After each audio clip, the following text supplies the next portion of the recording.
I'm Connor Northrup. I'm joined by MMA prospect Jornel Lugo. What's up, Jornel? Going on, man? Second time's the charm. That sounded better. But yeah, I saw on Instagram that you were started like cutting hair during quarantine. Is that something like you've done before, or is that something that you just kind of started? I've been cutting hair. I've been cutting my own hair for like 7 or 8 Okay. years. And people used to ask me like if I can cut their hair. And I used to be like, nah, I'm not cutting anybody else hair. I just do mine. I don't want to mess your head up. But during the quarantine, I was furloughed. I had more free time. So I was like, you know what? Let me just try to cut somebody else's hair. And it was fun. So I was like, and now I cut like if anybody needs a haircut, I just cut my friend's hair and stuff like that. And Yeah. hopefully, in the future, I can just do that on the side instead of working full time. Yeah. I know that's a hot commodity recently because nobody could get haircuts because everything was closed down. Everyone was coming to me. Even if I mess your head up, too bad. Yeah, they didn't have a choice. The only game in town. Yeah. And like just like that too. I mean, a lot of people. I know you were kind of talking about like off the air too, but like just were you able to use this time to learn anything else too, like any new hobbies, anything like that, other than cutting hair? That was it. Just cutting hair and training. I was able to study. Well, I always study regardless, but I just filled up a lot of my time with studying. A lot of studying MMA and a lot of training and studying. That's it. Yeah. And like when you talk about studying, is that just like a lot of your fights too? Because that's one question I wanted to ask you. Because I know on like your last fight too on the Bellator broadcast, they talked about how you kind of do a lot of studying and too. So well, a lot of it was it just like kind of like picking apart your game. Like what were you kind of doing during that time? For the most part, when I study, I watch I watch MMA fights and stuff like that. But I watch a lot of boxing. Like I watch a lot of like Floyd Mayweather, Errol Spence, Okay. Shakur Stevenson, Devin Haney. I watch my own fights, my own MMA fights. I watch my own sparring.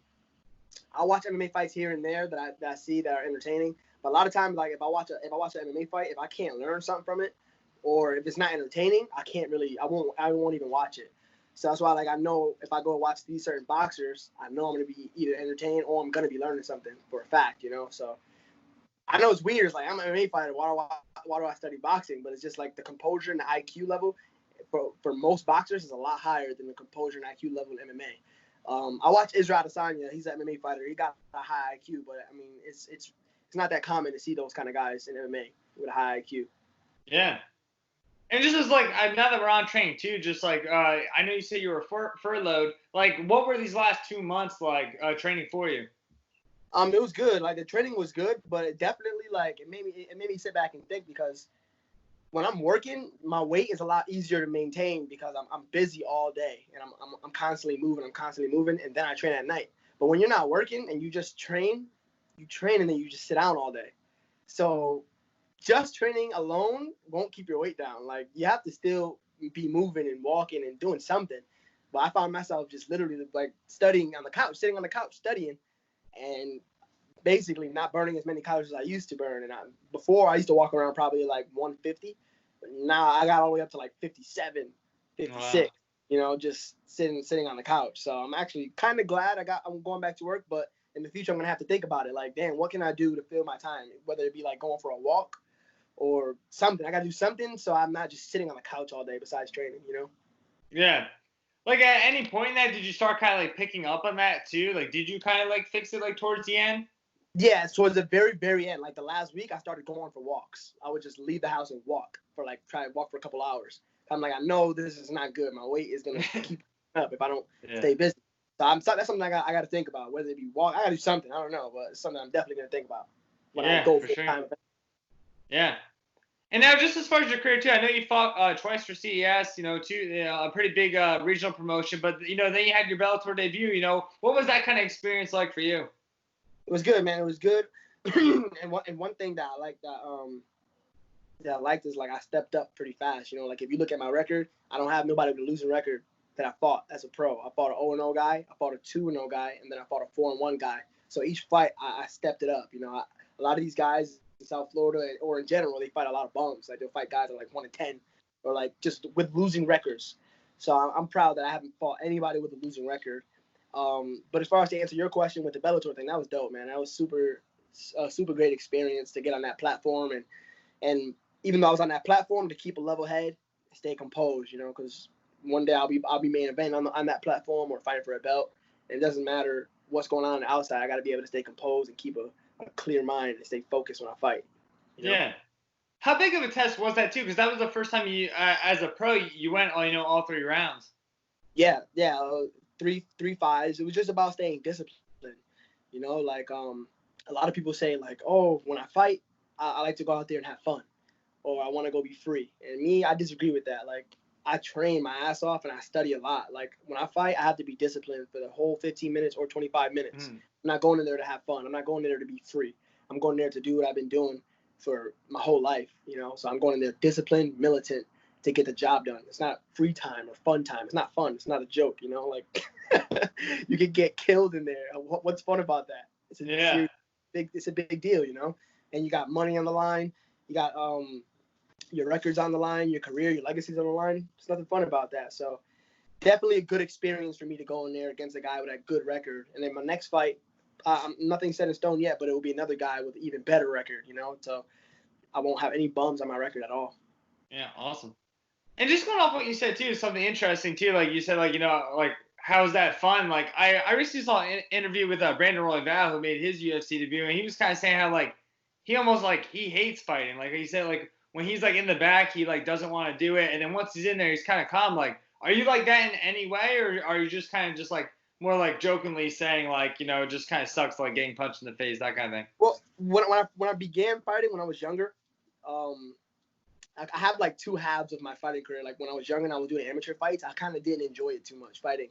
And I took a break for like a year and a half and I missed it so much. At this point, I really do like fighting. I enjoy it. But I do know that when I fight, it's not to have fun. It's to get the job done, you know? So like, for example, if I'm in there and somebody might hit me, for example, right? The natural response for a person like you or my daughters, anybody's natural response, I need to get that back. And they might lose their composure for a second and start swinging and running forward. But the trained fighter needs to continue to do what he has to do, stay on his jab and stay technical and not lose his composure. You know, so that's something that you have to keep yourself in check because you want what you want to do. The easy thing to do is to go forward and go crazy. Get him. He just hit me. I got to get him. That's the easy thing to do. The hard thing to do is to stay disciplined and stay behind your jab and continue to do the right thing for 3 5-minute rounds or for 5 5-minute rounds. It's much harder to do the right thing than it is to just fight, you know? But everyone fights. That's why a lot of people suck, you know, because everybody fights. Yeah. It's a fight, but you have to win. You have to stay disciplined and do the right thing, you know? Yeah. And I know I think you were supposed to fight Carlos Espinosa at Shamrock Showdown in Hollywood, Florida. I know that kind of fell through. Was that because of the COVID and everything? Yeah, that was crazy. That was the first fight in my whole career, my whole life ever, that I've ever trained a full camp and then didn't fight. Trained the whole camp, great camp. And then I think on that Monday, my first weight cut day, like, so the following Monday I was going to fight. On the following Tuesday. So I started the Monday before cutting weight, right? Like to start getting my weight down. Mm-hmm. And the first day I started getting my weight down, it got canceled. So camp was done. It was weight cut time. And I'm glad I didn't cut all the weight and then it get Yeah, there you go. I'd be so mad. But yeah, that was the first time. You said that fight was on Tuesday? It was on a Tuesday, yeah, because it was gonna be on St. Patrick's Day. Oh, okay. Yeah. Weird. Hence Shamrock Showdown, I guess. All right, that makes sense. Yeah. And I think that was like a headliner too. So I mean, how disappointing was that too? Because I think that would have been your first main event. Yeah, that's another thing. That was gonna be my first main event, but it's all right though because if I'm the best, like I believe I am, then it's gonna happen at some point. And it's gonna continue to happen. So it's all right. It's just not as soon as I thought it was gonna be. Yeah. I know you said you were kind of talking about opponents earlier. I mean, is that a guy you kind of have on your radar maybe in the future? Yeah, well, I was gonna see if we can rebook the fight, and then it just I don't care to fight him. I'll fight anybody, you know. To me, like I was gonna try to rebook it with him, but I don't think it's like it wasn't really working out. And then I seen on his Instagram that he put something like I'm ready to fight anybody at 145, and I fight at 135. After that, I was just like, well, I guess I'll leave that alone. I'm not chasing him. I don't care about him. I'll fight anybody, you know. Yeah. Maybe he realized right before the weight cut was going to happen. He's like, maybe this is a good thing it got canceled. I was gonna be serious, you know. I'm not going to 45. I'm a small 35er, so I'm not going to 45. Yeah. Let me go in my kitchen. Hold on real quick, because somebody throwing some shit over here. Hold on. And there it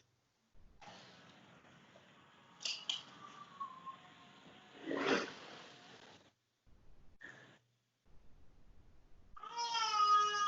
And then my baby's crying in here. Yeah. Julia, give her a bottle.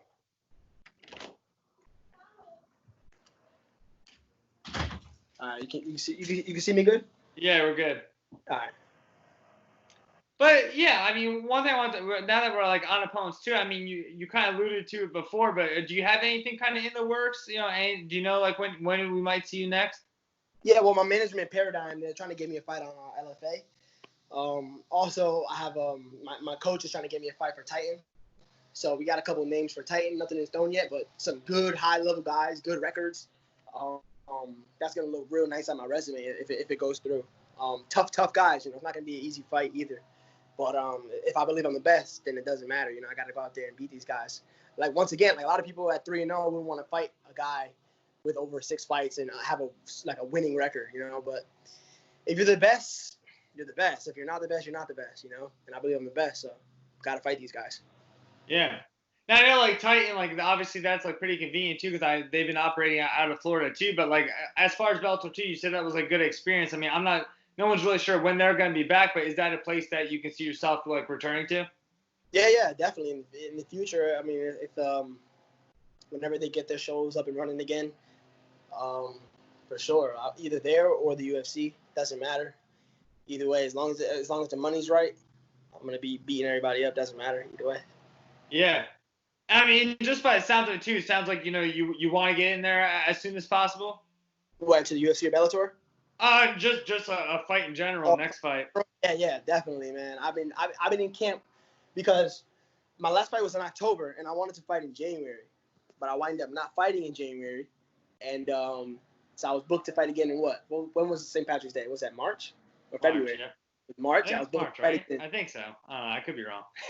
So I did a training camp to fight in January. Another continued training camp. I just went straight through into March. Then I got canceled and went into quarantine. And I just continued, like, instead of, like, so for me, right, I feel like it's much harder to start camp than to just keep doing it. Mm. The start is terrible. So what I did was I continued to just do cardio all the way through. So I just been literally in camp since January. And I wouldn't even call it camp. I just call it staying in good fight shape, basically. Yeah. So I've been, like, in fight shape since then. So I'm ready to go ASAP. All I got to do is get the weight off. Yeah. Was there any worry about maybe, like, wear and tear or anything like that? Well, we try to train as smart as possible, not to beat up our bodies, you know, because if you want to be in this for the long term, you can't be, like, killing yourself. So we try our best not to do – I've got little injuries here and there, but as far as, like, hurting myself big time, man, I try my best really we try to avoid that by training real smart. Yeah. And, like, you talk about that, I think it was, like, almost like a 9-month layoff, too. I mean, do you feel like that slowed down any momentum for you?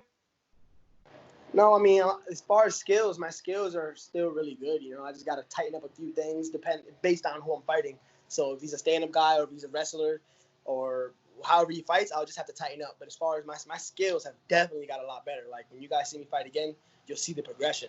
So I don't think it's slowing anything down because once I fight and I win, I'm just going to fight immediately again and I'll be right back on the ball. But it does suck, though, 9 months off that I could have been fighting. You know, you're only young bunch, so that sucks. Yeah.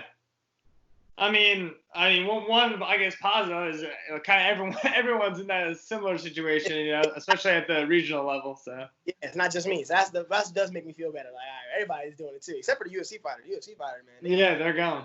Hella fights in. That's golly. Yeah. Well, what has been your take on some of those fights too? Because I mean, we had the Poirier Hooker fight this weekend, but I mean, the excitement level has definitely been up. That fight was crazy, man. I don't know if it's a small ring or they got to. Damn, man, they keep doing the grass everywhere I go. He's following you. Huh? He's following you. Yeah, hold on. What was I saying? I just talking about like the recent fights. Yeah, I don't know if it's a smaller ring or I don't know what's going on, but they're definitely doing their thing. Like what Dustin Poirier is always putting on a good fight, regardless. Every time he gets in the ring, he fights for his life. Like that guy can fight. With Tyron Woodley versus Gilbert fight, that was also a crazy fight. I feel like it feels like almost everybody's getting more competitive these days, kind of, right? Like, yeah, and maybe it's just that hunger to get back in there. Yeah, it seems like everybody's getting more competitive. I like that though. It's good for the sport. Everybody's going in there and giving it their best effort. It seems like it's a lot of people are tougher these days than they were like a couple of years ago. It seems like I don't know. All right, Jornel. I mean, that's it for my questions. Anything else before I go? No, man. Just stay tuned. Hopefully, I'll be fighting in July. So stay tuned, man, because skills pay the bills, and I think I'm the best. So I'm gonna be proving that. So keep your eyes out if you want to see the best upcoming prospect. All right, Jornel. Thanks for the time. Thanks for the quick little tour through the house. Go through escaping the landscapers. Appreciate it. Have a good one. You too, man. See ya.